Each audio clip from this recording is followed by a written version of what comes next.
their pulpit.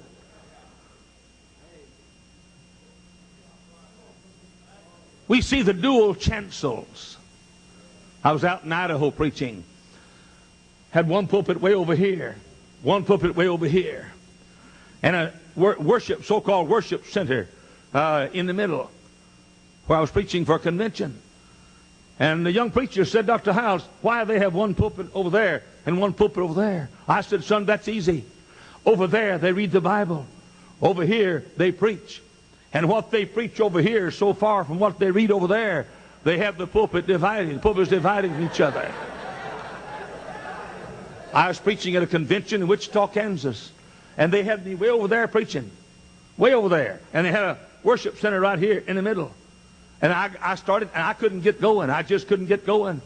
So I just said, the pastor sitting right back here. I said, Pastor, you kill me if you want to. But I walked over, I took that worship center, I pulled it over here, I got that pulpit, pulled it right here, and preached the devil out of them for about an hour and a half.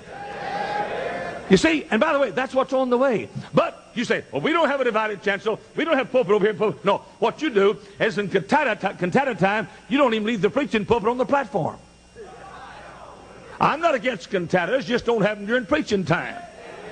Never made a cantata that could take the place of preaching, and never made a play that could take the place of preaching, and never made a lecture that could take the place of preaching, and never made an exegesis that could take the place of preaching. You say, boy, you're a little rough. Yeah, I remember when everybody was rough.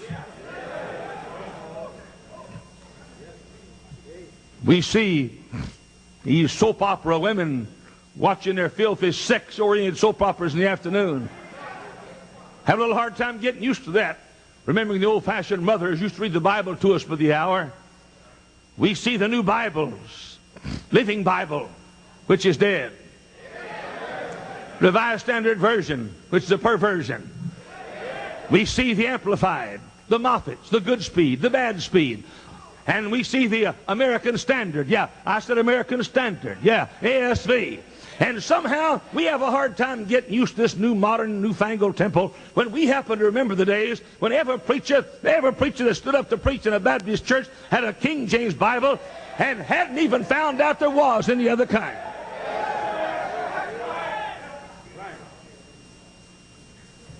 We see these charismatic TV personalities more made up than Hollywood harlots. And remember our modest mothers and our modest sisters of yesteryear. We see the showing of the other side in our Christian colleges. And Christian colleges changing the word chapel to convocation.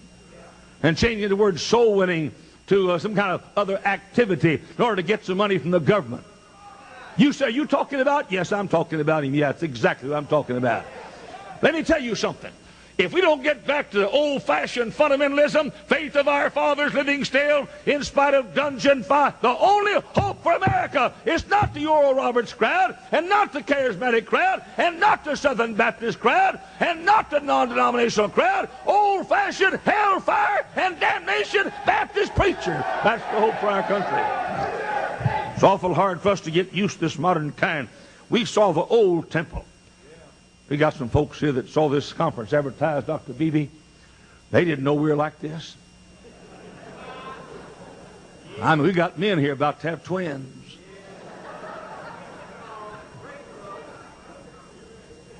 We see the doctrine of the invisible church,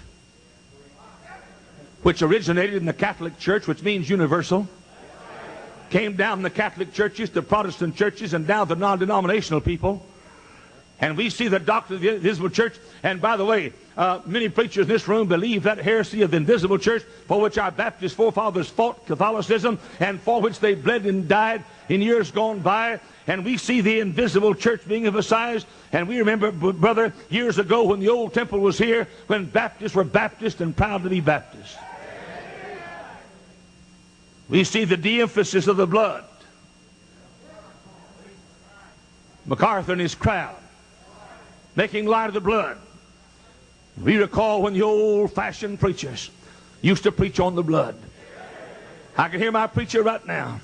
He said on the Passover day, Passover night, and on the 10th day of that month, 4 days earlier, when they got that lamb and watched that lamb for 4 days, He said on the 14th day of the first month of the year, he said that father killed that lamb, and he took that lamb and sprinkled that lamb on the doorpost and lintels of the house. And he said, ladies and gentlemen, it was not the lamb killed in the backyard. It was the blood applied on the front door. I can hear him now saying on the 10th day of the 7th month, the Day of Atonement, when the high priest would take the blood of the innocent substitute, and he'd walk inside the holy place and then into the Holy of Holies and take the blood that was shed out there on the altar and sprinkle that blood on the mercy seat. And he'd cup his hands like that and say, ladies and gentlemen, it's not the blood shed on the altar, it's the blood that was shed on the altar applied on the mercy seat. A little hard for us to get used to this newfangled temple. We remember the other one. We see our so-called fundamental churches turning the Sunday evening, old-fashioned Sunday evening service to a little more than a late evening vesper. And we recall when Sunday evening services lasted all of Sunday evening.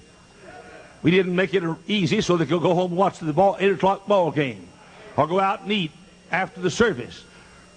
I mean, brother, last night at First Baptist Church, we started at 7 o'clock last night, and we had 65 young people last night, teenagers, make a public surrender of their lives to full-time Christian service and baptized for about 15 to 20 minutes after the service. And we didn't say good night last night till 9:25. You say, what do your folks think about getting out at 9:25? I don't know. I never have asked any of them. I'm just tired of the church changing. Let the world change. We see the old line preachers in the Ministerial Association. Remember when no fundamental preachers used to throw rocks at the building where they met?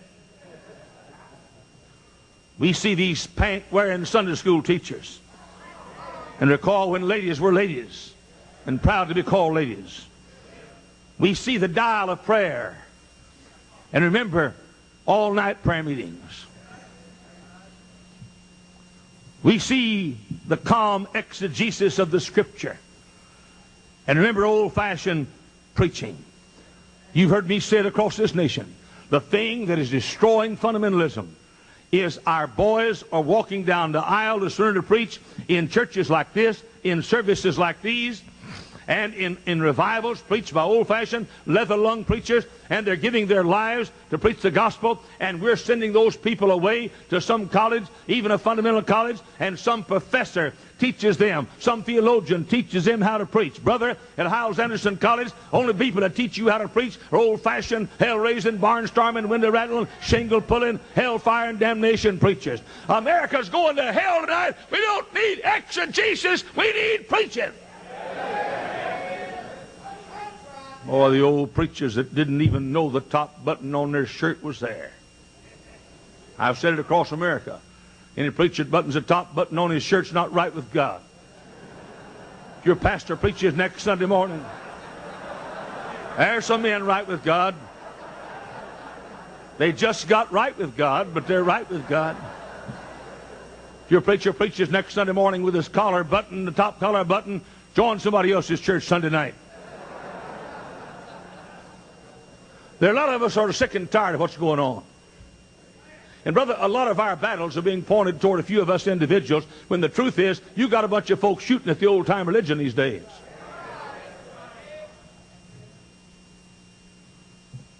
We see right articles saying old-fashioned confrontational soul winning is not for today. Told my folks last night, they say, preach against sin, but don't name it. Can you imagine doing that? Folks, there's something I want to preach against tonight, but I can't name it. It has to do with a camera and a screen and a city out in California. In case you can figure out what it is, quit it. Won't you just get up and say Hollywood's came out of hell and is going back to hell, and quit going to Hollywood movies and quit bringing Hollywood movies home and watch on your VCR.